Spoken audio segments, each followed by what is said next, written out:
मैं अकेला ही चला था जानिबे मंजिल मगर लोग साथ आते गए और कारवां बनता गया। कुछ इसी मिजाज के हैं इंतखाब आलम।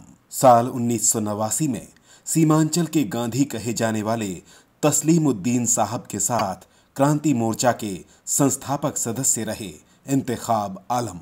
तस्लीमुद्दीन साहब यानी सीमांचल के गांधी के साथ कदम से कदम मिलाकर चले हैं इंतखाब आलम और आज भी उनके नक्शे कदम पर चलने की कोशिश है। क्षेत्रवासियों की मदद के लिए हमेशा तैयार रहते हैं, सदैव तत्पर रहते हैं इंतखाब आलम।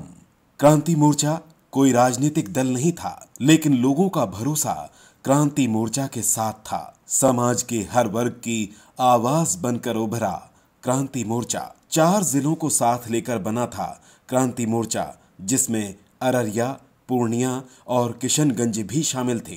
पूरे सीमांचल की आवाज को बुलंद किया क्रांति मोर्चा ने। इंतखाब आलम पूरे सीमांचल को अपना घर मानते हैं और जनता को अपना रिश्तेदार समझते हैं। इंतखाब आलम ने जाति धर्म से ऊपर उठकर जनता की सेवा करते हैं। इंतखाब आलम चाहते हैं कि सीमांचल में एयरपोर्ट बनाया जाए, नेपाल के साथ जल संधि हो, जिससे बाढ़ प्रभावित क्षेत्रों में समय रहते माकूल कदम उठाए जा सकें। पासपोर्ट ऑफिस होना चाहिए, जिससे 14 जिलों के लोगों को फायदा मिलेगा। यूनिवर्सिटीज का इंफ्रास्ट्रक्चर भी डेवलप किया जाना चाहिए। साथ ही यूनिवर्सिटीज के इंफ्रास्ट्रक्चर में बढ़ोतरी की जानी चाहिए।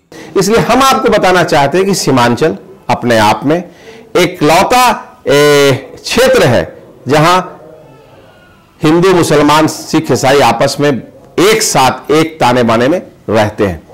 हम ये कहना चाहते हैं आपको आज के इसमें कि सीमांचल की जो बदहाली है उसको दूर करने के लिए, उसकी जो बेरोजगारी है उसको दूर करने के लिए हम अपने प्रयास से जितना होता है संभव मैं करता हूं और उससे ज्यादा करता हूं। चाहे वो पटना में बच्चे का एडमिशन कराना हो, पटना में लोगों को किसी हॉस्पिटल में दाखिला कराना हो, दिल्ली में एम्स में दाखिला कराना हो, ट्रेन का रिजर्वेशन कराना हो, जो सिंपल जो एक लोकल प्रतिनिधि करता है वो लगातार पिछले 3 दशक से ये सिलसिला मेरा रहा है।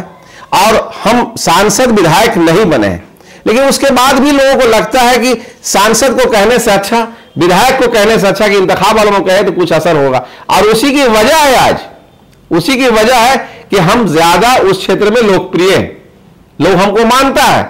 दूसरी सबसे बड़ी पूंजी अगर हमको चाहता है कि अगर कांग्रेस पार्टी, हम कांग्रेस से जुड़े हुए हैं, एआईसीसी मेंबर हैं, हम प्रांतीय स्तर पे बिहार पूरा घूमने का काम करते हैं और ऑल इंडिया कांग्रेस कमेटी की हैसियत से हम सोनिया गांधी और राहुल गांधी के संपर्क में भी रहते हैं, अहमद पटेल साहब के भी संपर्क में रहते हैं। दिल्ली में तमाम नेता से मुलाकात होती है, वो देखते हैं कि ये आदमी को कहीं ना कहीं जगह मिलनी चाहिए। और इस बार एआईसीसी का नजर है, हम समझते हैं जो सर्वे हो रहा है, चाहे वो राहुल गांधी और एआईसीसी की टीम से, ऑर्गेनाइजेशन की टीम से, वो सर्वे भी कहीं ना कहीं निशाना मारता है, देखता है, पूछता है, कहता है कि ये शक्ति है।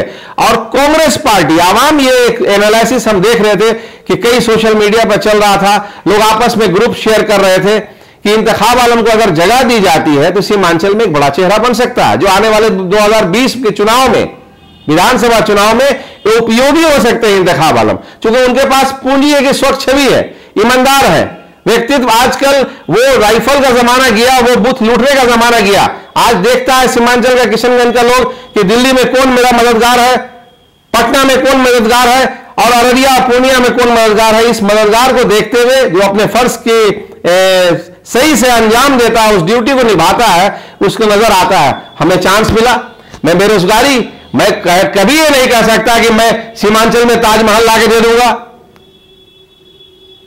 मैं ये नहीं कहता कि कुतुब मीनार लाके दिल्ली से दे दूंगा, लेकिन जरूर इतना जरूर कह सकता है कि सीमांचल की जमीन अगर हम वहां आते हैं, कांग्रेस पार्टी अगर हमको एक्सेप्ट करती है, कांग्रेस पार्टी अगर मुझे चुनाव लड़वाती है तो सीमांचल में मैं बैठ करके चुनाव जीतूंगा। इतना विश्वास सीमांचल वासियों पर है और पूर्णिया वासियों पर है कि वैसे स्थिति में हम खड़े उतरेंगे। इन्हीं के जैसी कई बुनियादी जरूरतों के लिए हमेशा प्रयासरत रहते हैं इंतखाब आलम।